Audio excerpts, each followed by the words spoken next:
Welcome to the Rim Break Rodeo. We hope this video helps. In this video, I will show you how to sign a PDF document directly within Gmail. It's a super convenient feature that saves you time and effort. First, open the email containing the PDF attachment. Once opened, you'll see an option to view or download it. Click on the Open with or Annotate button, usually found at the top or bottom of the PDF viewer, to start the signing process. This will open the document in a new editing window, ready for your signature. Once the PDF is open in the editing tool, locate the signature icon in the toolbar. It often looks like a pen or a squiggly line. You'll typically have three options: draw your signature using your mouse or trackpad, type your name in a signature-like font, or upload an image of your pre-existing signature.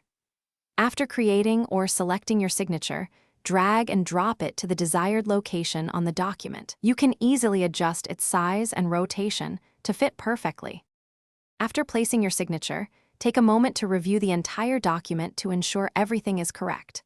Once you're satisfied, look for the Save or Done button, usually located in the top right corner of the editing window.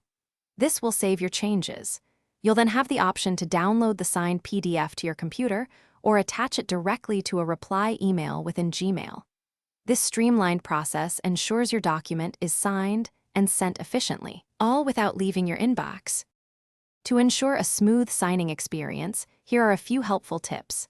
If you're uploading a signature, make sure the image is high resolution and has a transparent background for a clean appearance. When drawing, take your time and practice a few times to get a consistent, professional-looking signature. Finally, always save a copy of the signed document to your local drive or cloud storage for your records. This ensures you have a backup, providing peace of mind for important agreements. Thanks for watching.